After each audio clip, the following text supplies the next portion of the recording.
So Alastair, is this right pronounced? Because I only know you from your handle Nauticode. So Alastair is the right pronunciation? Yeah, it's close. It's close enough. People tend to pronounce my name lots of different ways, so I don't really worry as long as it's close enough. Yeah, and what will be your pronunciation? I'd usually say Alastair. Alastair? Yeah, I've been told that I pronounce it incorrectly. I'd like to say that how I pronounce it is correct, no matter how other people would like to pronounce it. How can it be that you are pronouncing your own name incorrectly? So my name is actually Scottish. It's Gaelic originally, and I don't speak that language, and I didn't grow up in Scotland. So that would be how I pronounce it the way I think it should be pronounced reading it, as opposed to necessarily how it would be pronounced in Scotland. Okay, now I got you. Perfect. So regardless, what was your first computer? So this is the questions to all answers on my podcast. Oh, first computer. So I guess it depends on whether you mean the first computer I had access to or the first computer I actually owned. The first computer I had access to would have been a BBC B Micro at school. Mm-hmm. That's probably not something that's been available outside of the UK, but it was kind of my first experience. And we played a game at school called Granny's Garden, which I used to love doing, but we weren't allowed to play it very often because there was one computer in the entire school. My brothers had a Commodore 64, but I wasn't really allowed to play it because I was too young. And my dad got a 286 PC, but that wasn't mine. So my first one, I think, was a 486. Okay. And this at school, so was it something special to you, or was just another device? So do you remember the first time? It was very much special. Okay. So it was why? So you saw the computer and why you were so excited about? So I don't know if I would say I was excited, but there was like one computer for the entire school. Okay. And that was kind of why it was special and different and unusual. And we didn't have them at home. It was a special. It was kind of a special treat if you got to allow time on the computer. Okay. And that was kind of when I was in, I guess, in the UK it was kind of junior school. By the time I got to secondary education, they started having Archimedes computers in schools. Archimedes? Never heard about that. Oh yeah, it was actually really nice. It had a proper kind of windowing system. It was based on a RISC processor. It was by a company called Acorn in the UK, and that was very common in education. Mm-hmm. And that one actually had BASIC, and that was the first one that was realistically programmable. So when I was in school, we tried some very kind of basic programming in this BASIC. And the BBC Micro had that ability, but it didn't really have very good support for writing things to disk, or at least I never worked out how to save any programs. So the programs were necessarily much more simple. Okay. And you were forced to program, or you wanted to program? I wanted to program. Okay. So why that? So how old were you back then? So I would have been in the kind of like 14 to 16 age group when I first wanted to program. Mm-hmm. And I don't really know if I can remember why. Other than I wanted to, some of the people I knew at school could program and they could make the computers do things, and I wanted to be able to make the computers do those things too. So I guess it was kind of just a Me Too thing. Okay.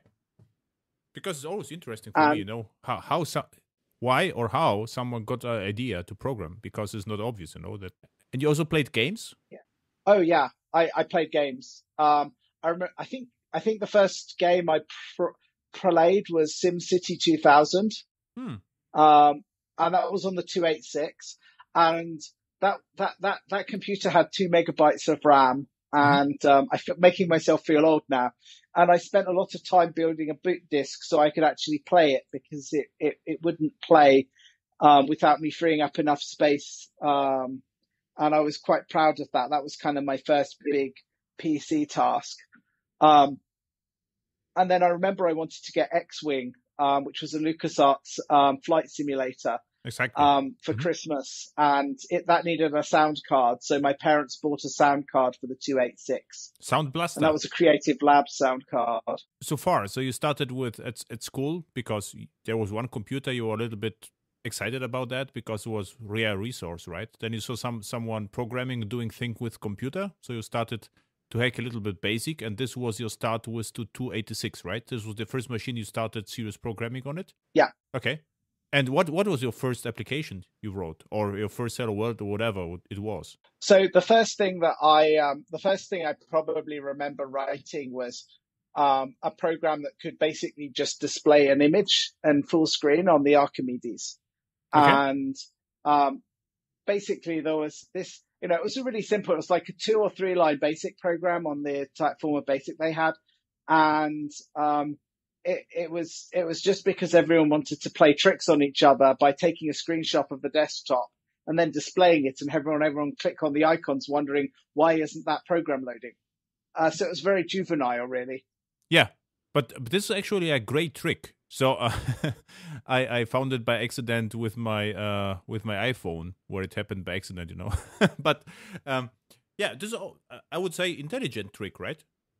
So how old were you? 14 years old? I think it was 14, but I mean, the Archimedes made it very simple to take screenshots, and it made it very simple from BASIC to display that on screen. Okay. So it wasn't particularly complicated. I mean, you didn't really even need to know ifs or conditionals or looping or things like that to get it to work. But was it more like, Archimedes Hello World to display a picture as something like this, right? Yes. Oh, okay. Because on my computer it wouldn't be possible. So I had ZX Spectrum Sinclair, and this would just display an image. It was like Mission Impossible, I think.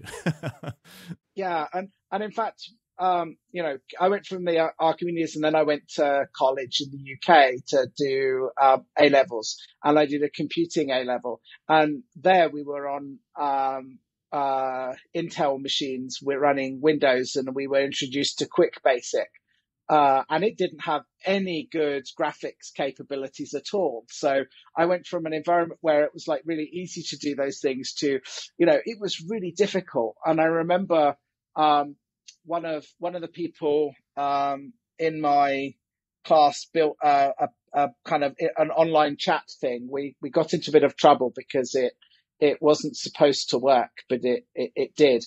And we wanted to have scrolling, and I wrote the code that did the scrolling, and it was just really complicated just to show scrolling text and then be able to scroll up and down within the text as the history. It was not at all simple. Of course, if you use something like Visual Basic, it was really trivial to put, just append the text into a window, but we didn't have any of that available to us. Yeah, I can imagine. This is the same, if you would try to do this in the web right now, it will like to scroll and load, something from a table is also complicated somehow. So, and was it your first more serious application? It probably was, yeah. I can't really remember too much details about what I did in my A levels, because it was quite a long time ago. Why I'm asking this? Why you started, the computer science study? Because you did a little bit of work with BASIC and with Archimedes, and you were so excited about so that you wanted to study that, or what's the story behind? Yeah, so it was interesting because my parents, I think they had a, as all parents, they kind of think about what do they want for their children in their best, what's best for their children. And they tend to think in terms of, what is a good thing for, in the world that they kind of lived and grew up in. And I wanted to go and work with something that was a little bit more emerging. but I'm not saying they weren't supportive, but I know that they were kind of like, well, maybe you should think about doing history and physics. That might be a bit more applicable, and then you could make a decision later on. I think they were a little bit concerned that I wanted to go into this industry, and they weren't sure that it would pay well and it would be a good kind of career choice. But my older brother, he's quite a bit older than me.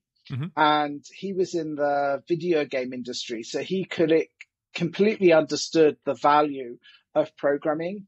And he was really encouraging to me to basically do A-levels and go on to do a computer science degree. Whereas my parents, I think, a little bit more had to be brought round to it. And part of that was my father did some time working in programming for the UK government, and he really didn't like it. Okay. And I think that probably didn't help either, because he was like, well, this is what programming was like when I was forced to do it, and it sucked, and there's got to be better things for you to spend your time on. Yeah.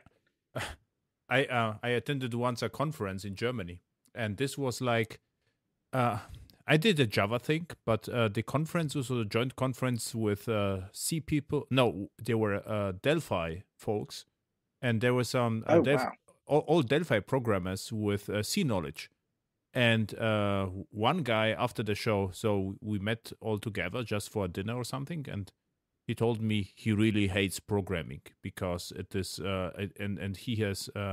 He will never, he has kids, but he will not allow the kids to program because it's terrible. It's like, I really like it, but he was really hated that. Yeah. And your father was a programmer, your brother is programmer, but your parents saw that you... Actually, my brother's not a programmer. My brother is a game designer. Ah, okay. And what a game designer designs, is this like for the assets?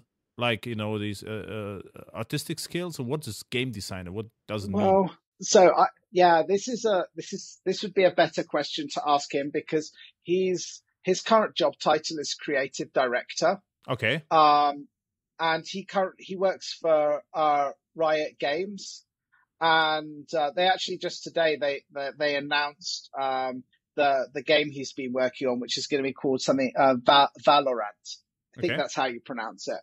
Okay. And so his job title is creative director, but because I'm not in a creative kind of area, I don't necessarily have a huge understanding of what exactly is a creative director does.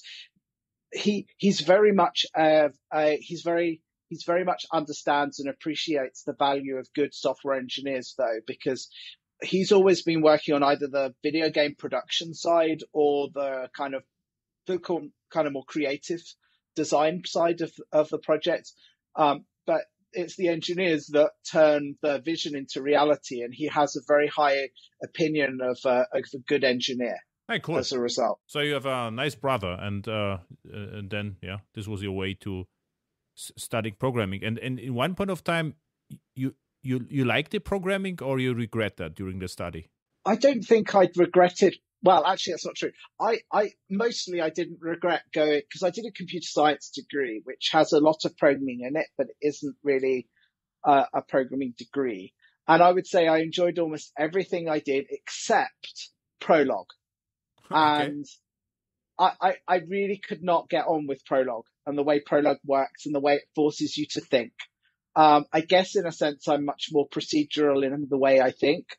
I understand expressing problems in terms of do these series of steps. Mm-hmm. And Prolog doesn't expect you to do that. And I just found it a bit of a break. It's even weirder than functional programming. So, Prolog is a little bit like, are you aware of the rules from the Red Hat folks, like the rule engine, where you put facts in a memory and then you expect that they will resolve? Is something like this? I can't even remember. It's been such a long time since I looked at it. I don't think I remember them telling you like it's much more along the lines of it less saying this is what you need to do to solve the problem and more trying to define the constraints.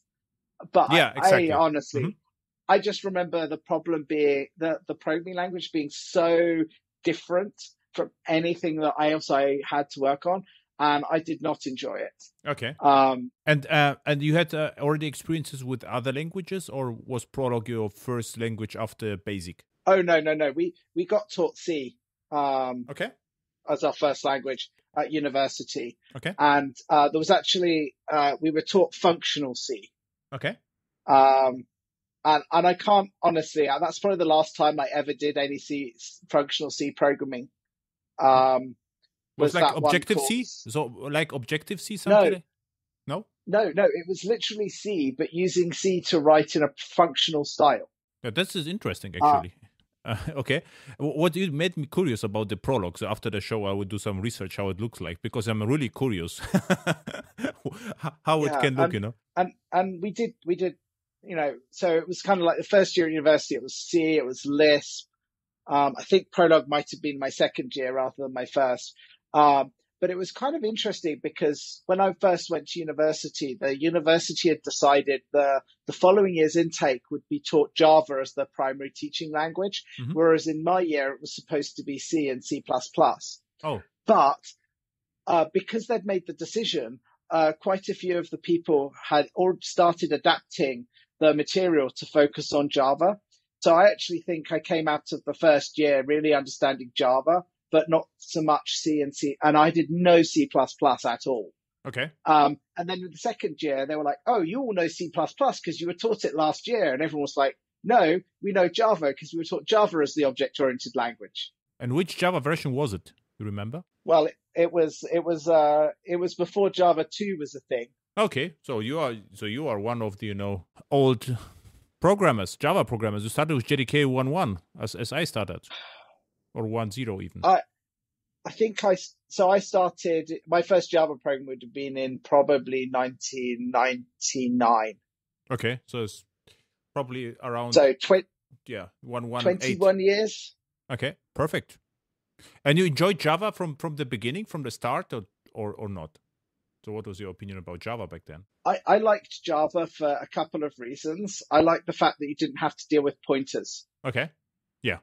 I have this really visceral dislike for pointers, and I really don't like in C++ the way it seems confused about pointers and references and how they work together.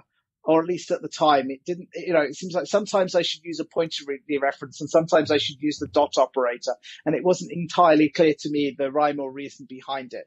Same here, but then I tried. Yeah, this was the same here in my case. I tried to understand this, how it actually works. And then I became, the pointer master. So what I remember, I could is nothing special, but what I did is back then is I somehow dereference a pointer, and I could look in the memory and cast to something else. So it's crazy stuff. And I enjoyed pointers a lot because, I got the pointers. But it was just, I play with the pointers a lot. And then someone mentioned, there is a true object-oriented language on the horizon. It's called Oak. It's like, Oak, what is it? And I take a look on it, and then I never saw pointers again. So a similar story to yours. Yeah, I like the fact that Java meant you didn't need to worry about memory dereferencing, because that was something, I found quite difficult to have rigor around making sure that you both allocated but then deallocated memory. Yeah. Not have memory leaks. But this was more like pragmatic, how to call it, pragmatic point of view to Java. There was something more. We said, okay, Java is really great, or and even back then, it was much easier with Java to do some of the data structures because they were kind of built into the language as opposed to being expanded. So we had a whole load of language courses in computer science about, data structures and algorithms for operating on data structures. And the nice thing about Java was, I could ignore all of that stuff, and I could just, because, I needed a list of something. I didn't need to know how to build a list and how to manage a list. There was something built into the language. So that I found really nice.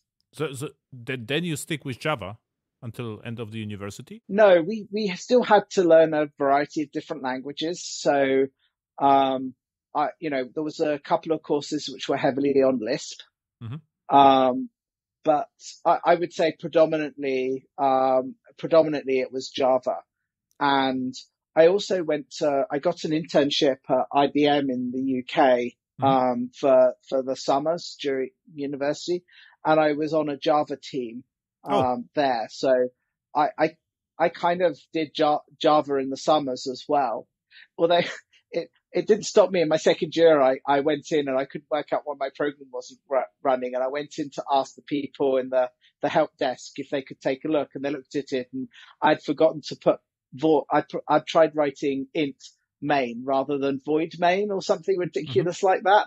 And I was looking at it thinking, I've just been doing Java all summer, and I come back and the first thing I do is forget something that basic.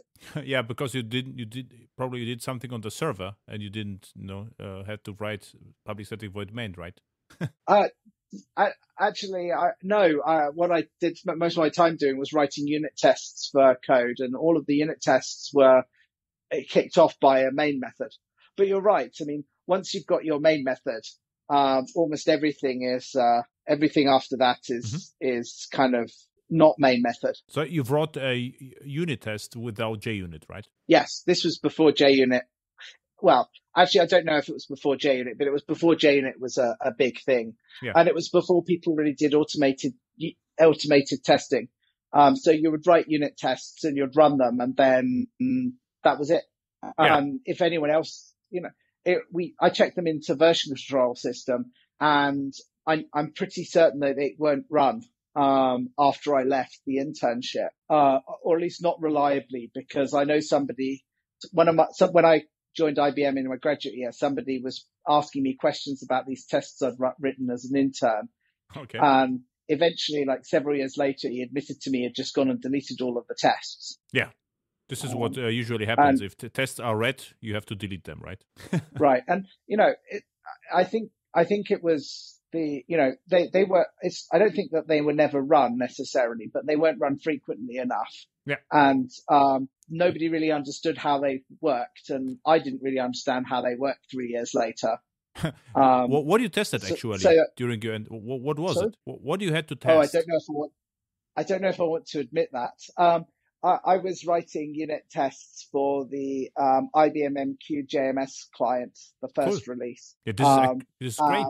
And they, there was a whole bunch of kind of proper testing done afterwards, which is probably why those ones were less.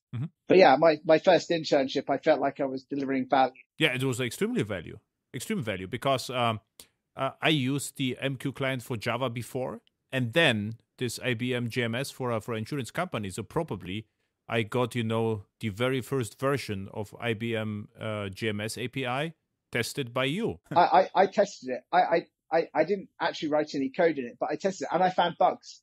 So, the tests were valuable because I wrote up some bugs. But what you tested was not the API, obviously, rather than the adapter implementation behind, right? Because there was a glue code between JMS API and the actual IBM client, right? Right. So I was writing tests for the JMS interface, the JMS implementation on the rest of the MQ client for Java. And you enjoyed that? Enjoyed the task? I enjoyed it.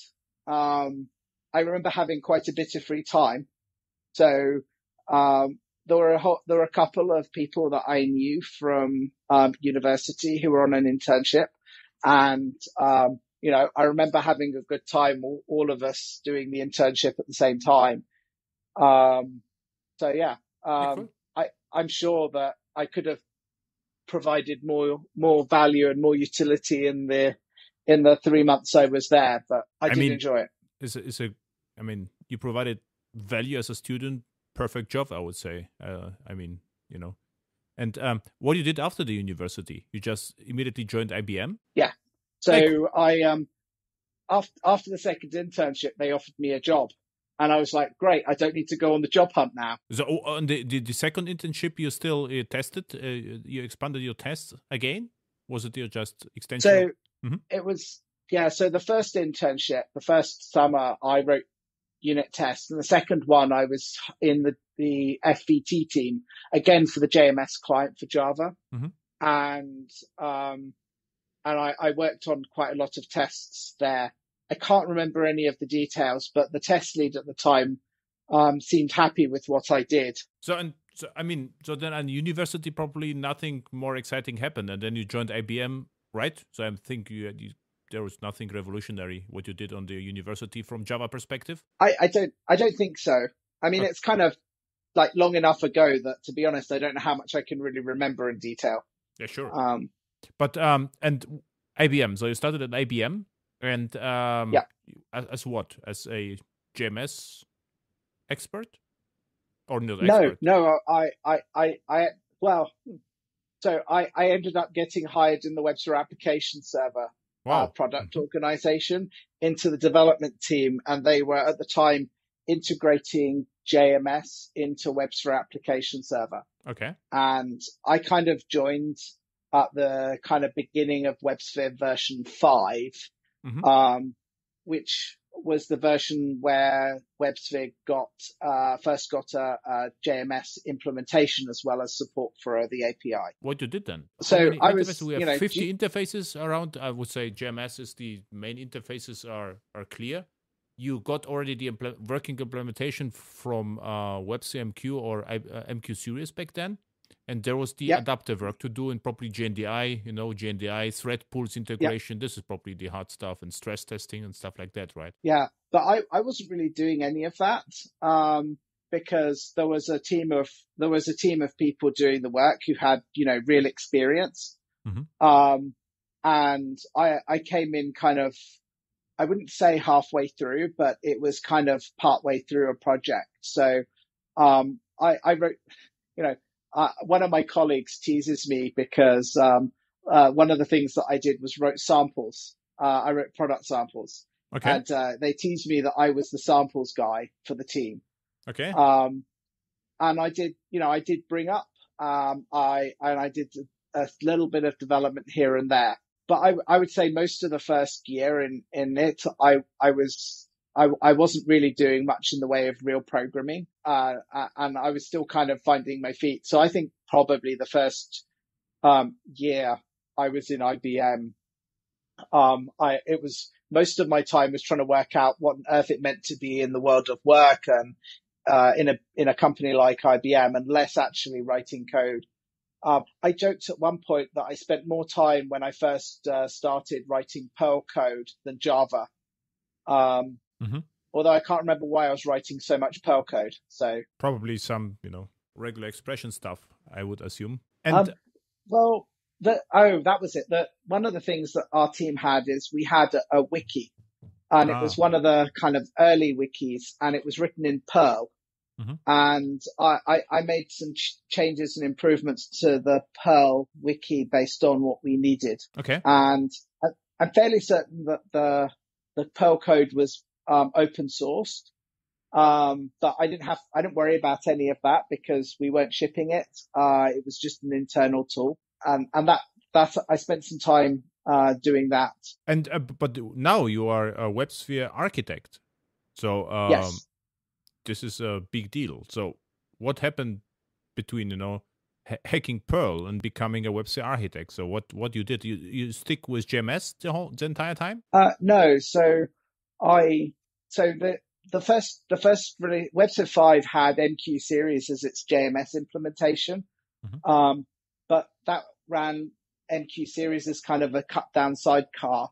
And in the next version 6, they wanted to implement a Java-based JMS solution.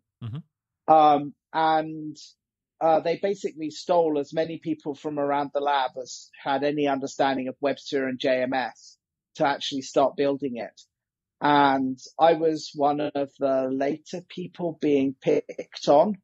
But I didn't actually work on JMS. What I worked on was a capability that really it's not been removed, but nobody uses it, called mediation. And the idea behind mediation was you would basically stick a piece of logic on a queue, and when a message gets put on a queue, before anyone could see it and read it, it would run this code in order to make changes. So the idea was if you needed to do any change to the message between the producer and the consumer, this mediation code would run.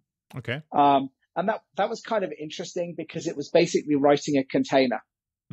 And all of the problems that, EJBs have to solve, we had to solve. And it was almost serverless, right? Like something is coming in the queue, and your mediator has to wake up, do something, and then can go to sleep again, right? Right. Although it's running inside of the application server, so I don't know how serverless it really is. But then you could probably say that about most serverless approaches. Yeah, of course. It was very much event driven. Yeah, exactly. And I think, if I remember correctly, we basically ended up finding a way of reusing the EJB container for a significant amount of the container processing.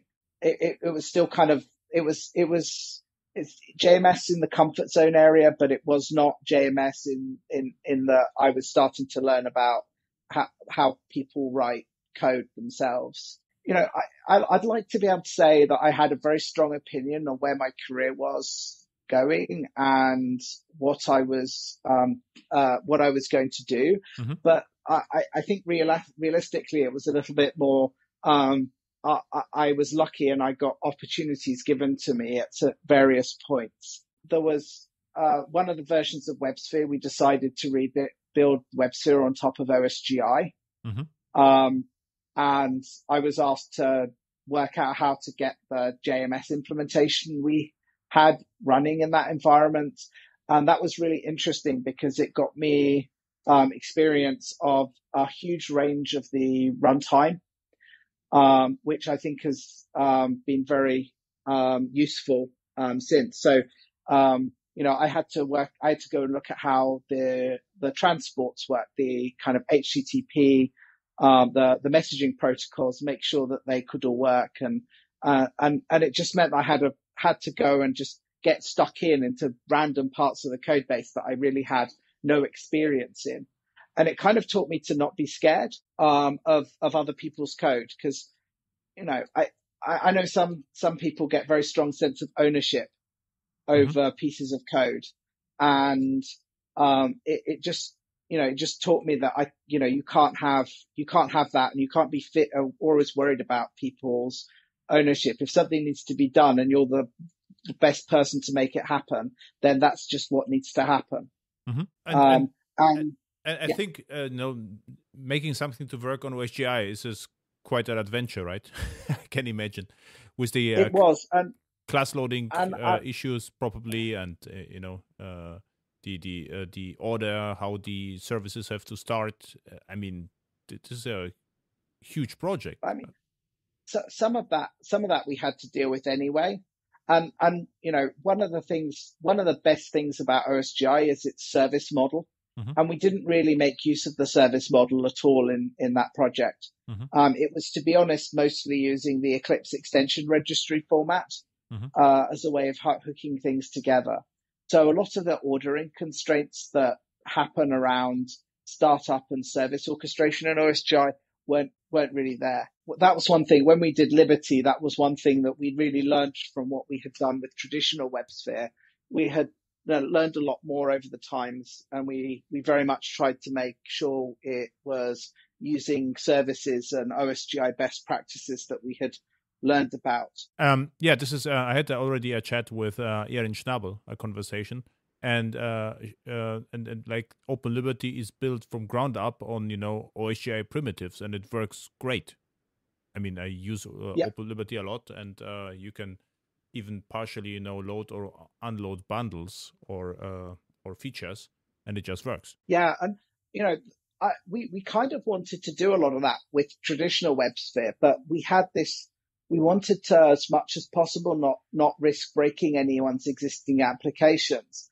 And that really hamstrung some of the things that we were able to do with Liberty, because with Liberty, we were able to make some strategic kind of decisions that made compatibility less complete, but overall provided a much better experience. So, for example, with traditional WebSphere, before OSGi, pretty much every application server class was visible to applications. Mm-hmm. So if we used a piece of open source, it was visible to applications. And when we did OSGi, we wanted to preserve that because somebody might be using that open source HTTP client that we happen to have used for our needs. And with Liberty, we took, one of the things we said is that kind of laissez-faire attitude makes things more difficult. And we actually kind of had a much better control over what was considered our externals and really used OSGi to hide those from the application layer. How long after your mediator project OpenLiberty came out? So it's like, years, or was around the corner? Oh, no, it was kind of years. So I started at IBM in 2001, and I think Liberty, well, if you ask Erin, she has a slightly different timeline from me because she was worked on a precursor project to Liberty, and I didn't really start until Liberty. So I consider the Liberty project really starting in about 2010. Okay. And the mediator thing, when was it, 2003? Yeah, it was about 2003. Okay, and what you did then? So after the mediator, so you still stick with messaging? That was the first. Okay. Yeah, so the first thing was the first phase of doing OSGi in WebSphere application server. So that took a while. And then I was put in charge of security. Well, it was kind of simultaneous.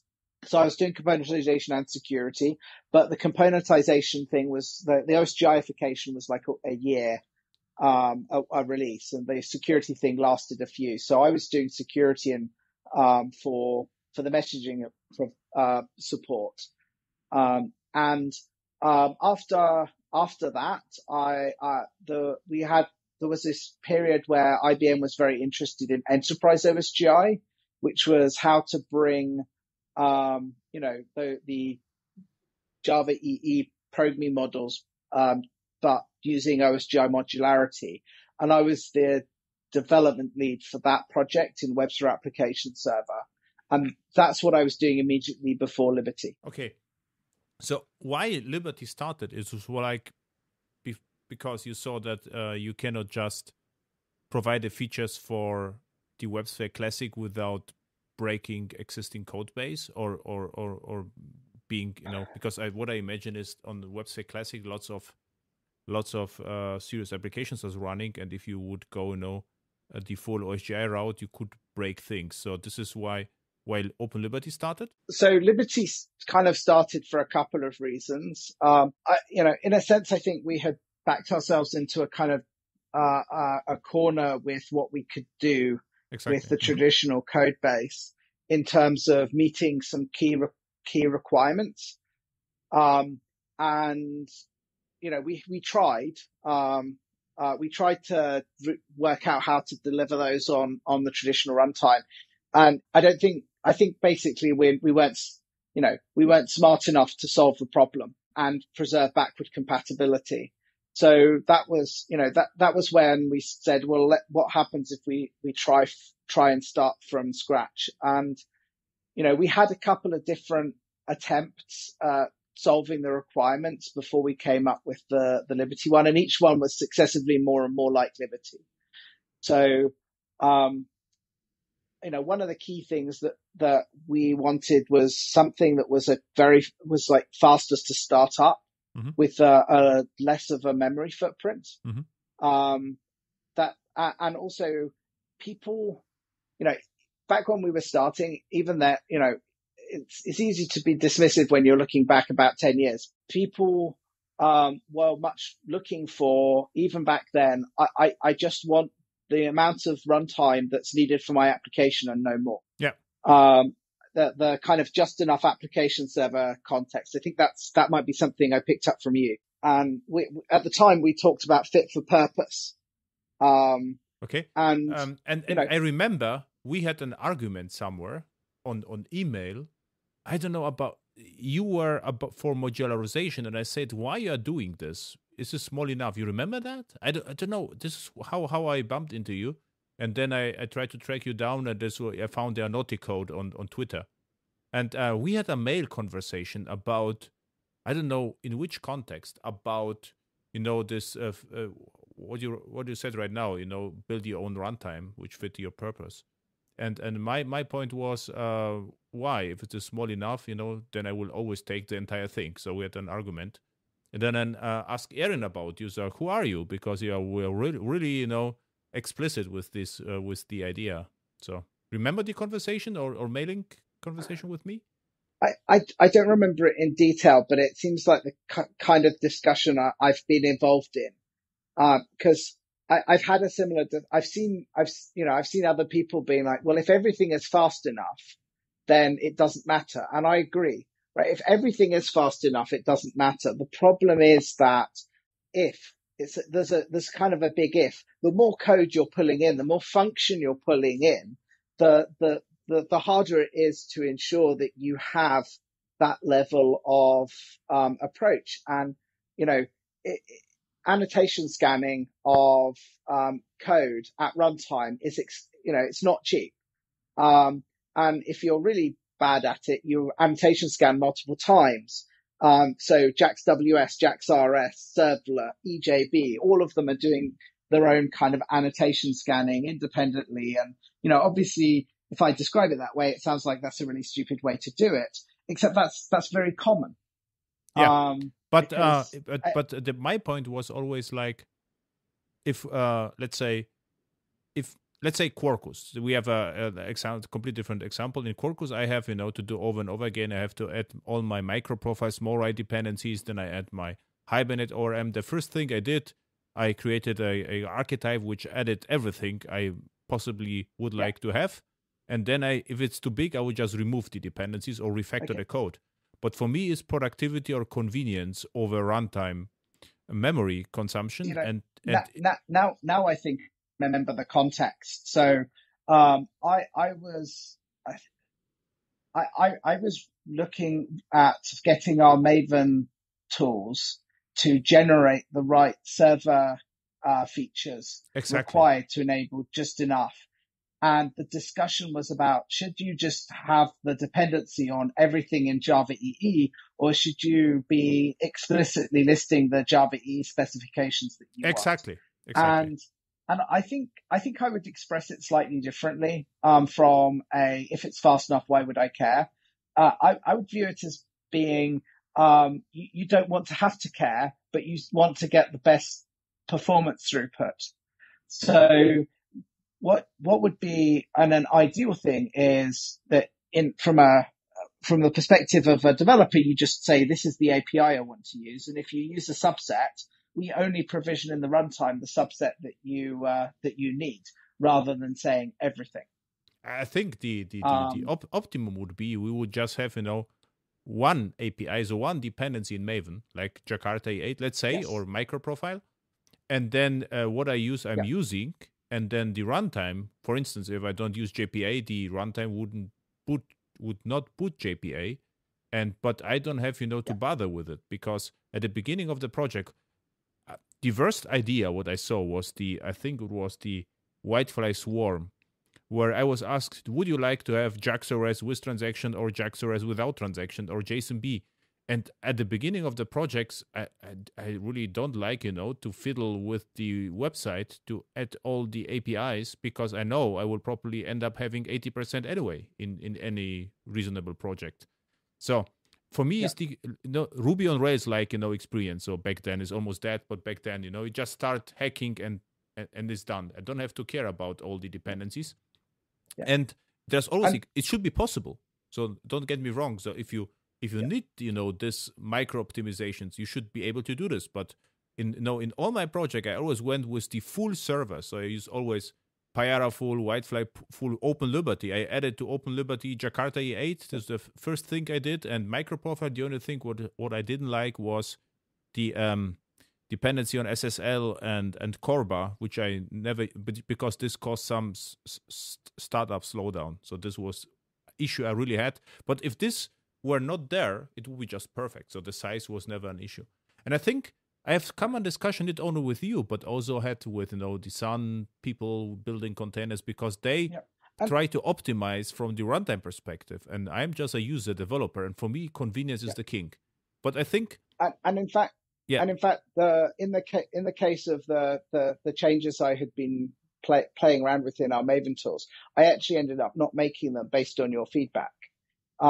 Because so I had been basically saying, if somebody has depended on JAX-RS, then I'll enable the JAX-RS feature. And I had a list of all of the different various alternative JAX-RS API dependencies in Maven Central to do the mapping.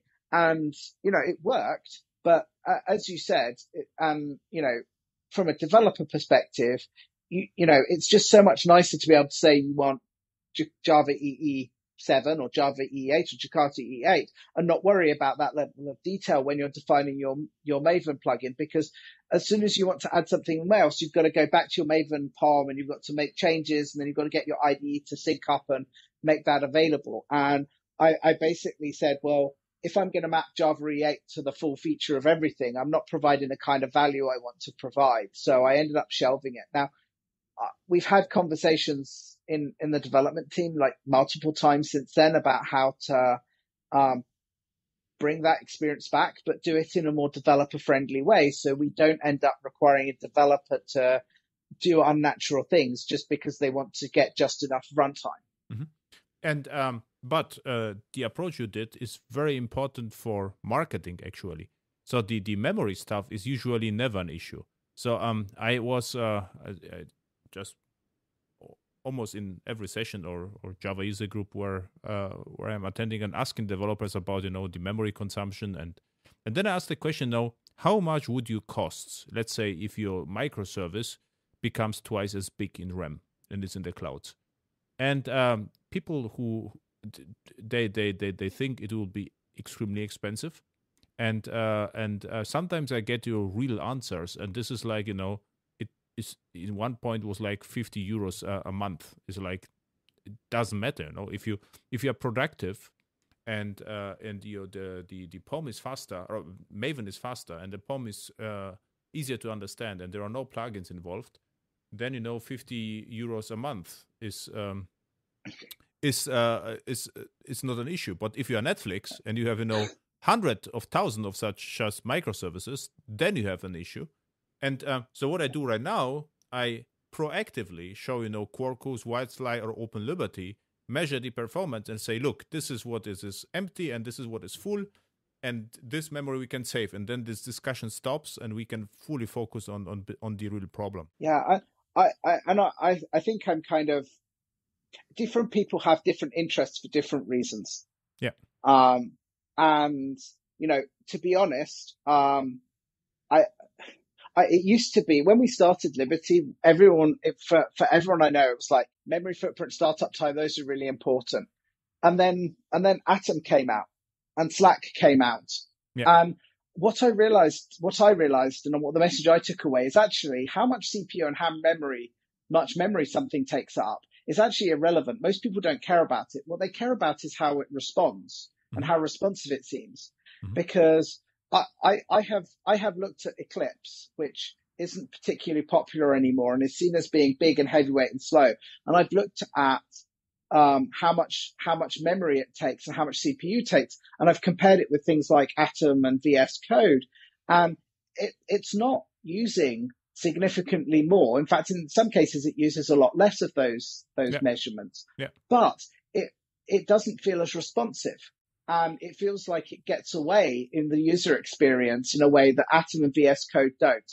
And that was kind of, for me, it was a big change in how I thought about these things, because it's not important, to developers, it's not so much important as to how much memory and how much time it takes. What's important is how responsive it feels. So if you can use if you're using more memory and more CPU, but you're delivering a really responsive experience for development, that's the important thing, because that responsiveness to the developer needs is what delivers the the productivity boosts that people are looking for. Yeah. And what's also important in case of OpenLiberty is the new fresh design. OpenLiberty, the page is great, the guide. So everything is done right. The next problem we get is, of course, fashion, right? So the whole IT industry is fashion driven. So I remember end of last year, I was in a kind of architecture workshop in a client, and they asked me why I'm still propagating the JMS, the legacy JMS, and not using Kafka. And then I say, okay, this is complete different, architectural approaches. Kafka is more like a database, and JMS is like communication, transactional communication protocol. This is less about persistence and more about communication, and Kafka is less about communication and more about persistence. And they say, yeah, but Kafka is more modern. And then I say, if we really introduce Kafka, we probably won't eliminate JMS. We will eliminate your databases. And they say, why? And this end up being another workshop. But this is the problem. The developers pick, at the conference what Netflix is doing or Google on Facebook and try, to replicate that in a more trivial applications. And if you look at Java EE or microprofile, it's actually boring what we are doing. Everything is solved. The JMS just works. There's nothing else to configure, nothing else to experiment. It just works, and this makes some developers boring. What I find out is startups like that because, they like solve problems. They like to focus on business logic and not fiddling with our technology. Yeah, and I think I think it's definitely true that there's a certain kind of trend towards it's like a fashion trend in the IT industry. Yeah. And I remember when web services first came out, some people dismissively, it was like, oh, it's just Corba over HTTP and in XML. And then when REST came out, oh, it's just web services, but with JSON. And, it's like, it's very easy to be kind of dismissive, both forward and backward, without necessarily understanding why things were the way they were and what their strengths and weaknesses were. It's kind of interesting because I was at Dev Nexus 2 weeks ago, and there was a panel on like the future of Java, and it was less about the future of Java itself and more about kind of younger people and getting them interested in Java and why it was perceived that they weren't. And it for me, it was kind of interesting because somebody, I can't remember who it was, pointed out that, if you look at the kind of the hot languages, in terms of usage, JavaScript, Java, and Python are kind of the top three, and they're all around the same age. But there's this perception that JavaScript and Python are much younger, and Java is somehow this kind of really old language. But in fact, Python, I think, is like 2 or 3 years older than Java, and exactly. JavaScript and Java are about the same vintage. So in fact, it's kind of ironic that the reason JavaScript has Java in the name was an attempt to kind of ride on the coattails of Java's initial popularity.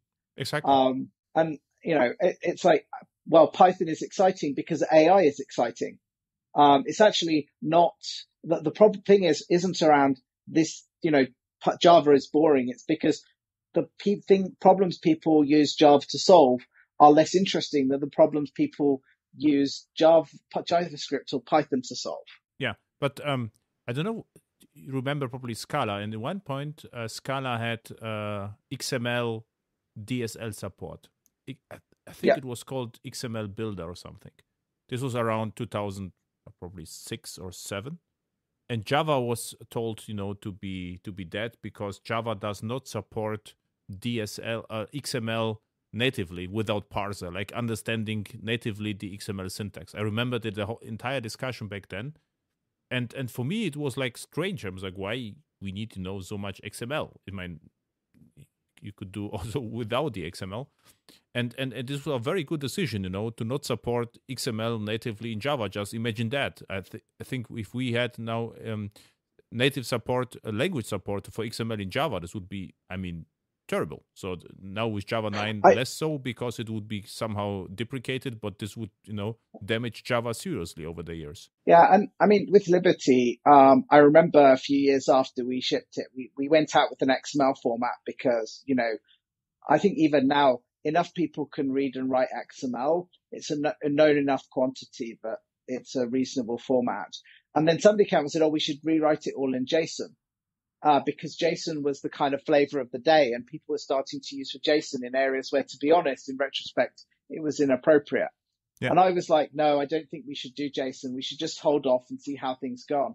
And it disappeared and nobody uses JSON anymore because YAML is the flavor of the day. Yeah, but please don't do YAML. So I think XML is perfect for configuration. So YAML is like I have to admit what I do. I write JSON code usually and then convert them to YAML because now I know somehow how to write YAML straight, but it's really hard. I don't think I can do it just without a mistake. Yeah, for me, it's like one of the things I don't like about Python is the fact that white space is significant and it's hard to tell the difference visually between tabs and spaces. Mm-hmm. But it can have a meaning and semantic flow. And it's the same with YAML. It's like white space, which is an invisible character, can have a big effect. Mm-hmm. So, I read on Twitter, there's a lot of people who kind of don't like YAML, but the reason I think YAML is different is just because there's a whole generation of people who feel that YAML is natural. And if you look at kind of, a lot of the modern production environments, Kubernetes understands it natively. So I think that one is worth a bit more consideration than say JSON was. I think it's got a little bit. But Kubernetes supports both natively, and YAML I think is there because if you are Kubernetes, not operator rather than admin, if you deal with DevOps, DevOpian.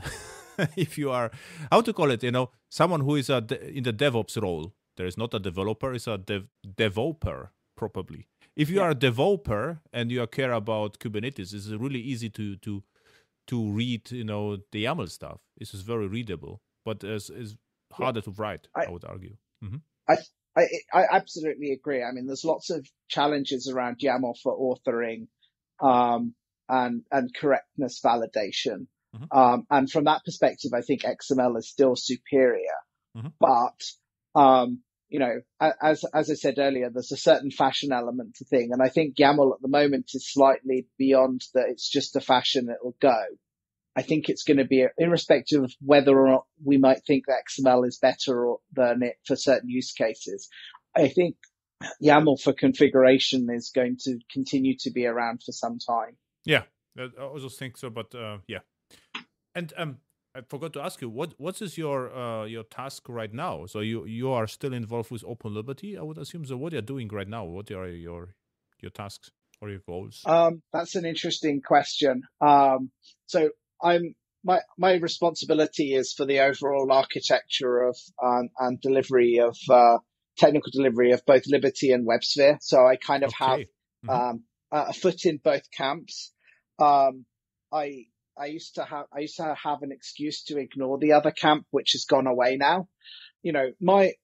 Most of my time, to be honest, is either spent in supporting the team working on kind of Liberty to make sure that what we deliver is kind of complete, and as opposed to kind of dedicating my time to writing code. So it's been a very different experience for me because it's most of my time is spent on kind of meetings and design reviews and requirements reviews and less on code. But I really try very hard to make sure I still do write code and deliver function, because I think if you're going to claim to be an architect for something like Liberty and you don't understand how to add new function and how to deliver it and how to get it through the process, you're never going to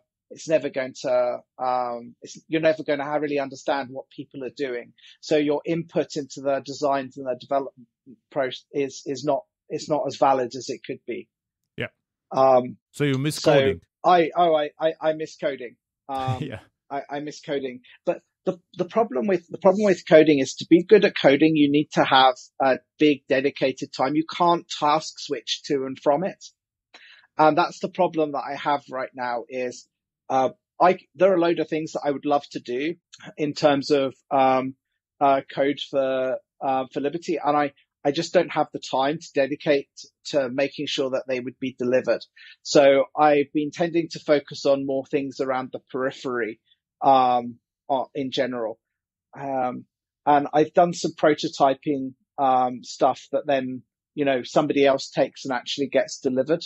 Mm-hmm. I'm trying to remember what the last thing I did was, and my mind is drawing a complete blank. After one hour discussion with me, right? But samples might be a good thing, right? So you could just write a lot of samples and push into GitHub how to use OpenLiberty. I mean, this is fun. Then you have not a lot of context switching on actually, and you get another perspective from the user, right? Yeah, and one of the things when we open sourced Liberty in 2017, we actually held up open sourcing it because I wanted to get a good set of guides on how to deliver and write them. And I wrote the first guide that we had that was kind of the example by which all of the other guides followed. And I'm fairly certain if I went and looked at it now, it would be completely unrecognizable from the guide that I wrote back then because it was the first one.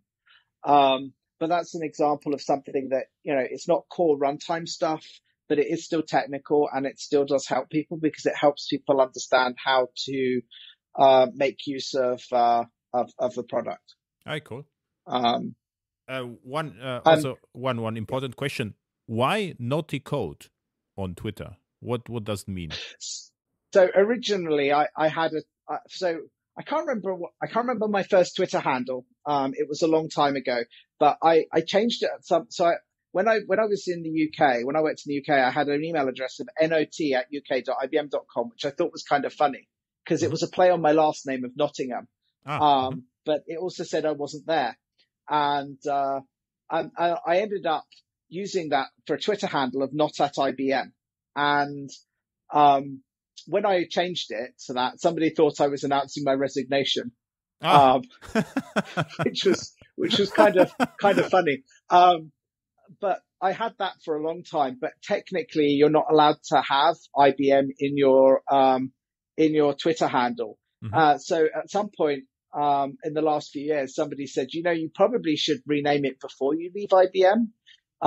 And they weren't an IBM person. It was at a conference and they said, you should get rid of it and you should get rid of it before you even think that maybe you might want to leave IBM because you don't want to lose your following as a result. So I spent some time trying to think about what I could do. And my brother's Twitter handle is Tommy Notty. Uh-huh. His first name, I don't know. I don't know why, because he doesn't go by Tom. Maybe it wasn't Tommy Notty. Anyway, so he used Notty as his last name. So I thought he used Notty for the last name. So I thought, well, what could I use? And I went through permutations. Then Notty Code came up. Okay. And what I thought is, after experience to interacting with you per email, I thought probably this naughty code is because you say a lot not, no. Like no say a code. This was I was like, okay, probably, yeah, probably you are. So the reason, the original reason is in English, if a knot, as in something you use to join two ropes together, has a silent K, but it's a KNOT. So knotty would be, if you have a knotty string, it would be KNOTTY. So I just removed the K. Yeah. And I always said, I asked, Aaron, who is the guy who is not? I just remember this not, and she's naughty probably, and just I look up Twitter, this is the guy. I said, okay, but I just remember the not at not, and then probably your email not at IBM. This is what I saw the first time. This could be, this could be because I always I associated you with not, just not. This naughty code came later. Mm-hmm. So the Slack community, the Java EE workgroups Slack community that was set up. My short form is NOT on that. But here's a hint: never ever have a commonly used English word on something like Slack as your short name, because anytime somebody just says it, you get pinged for a notification. It's just So perfect, Alastair. So I would say we conclude our conversation. Where people can find you on the internet with, your naughty code, obviously, your Twitter. Do you have a blog or a web page? I'm not going to admit to my web page because it's really out of date. I'm on LinkedIn and I'm on Twitter. I'm mostly on Twitter, to be honest. Okay. So at Naughty Code, of course. Yeah. So thank you. And it turns out my brother's Twitter account, in case anyone wants to follow my brother, is David Naughty. David so Naughty. That's okay. the link. Okay. David Naughty. And this is the game designer at Riot, right? Yes. Perfect. Yeah.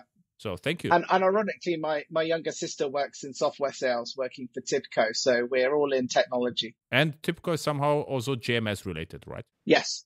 Okay. Thank you a lot. Bye. Thank you. Bye.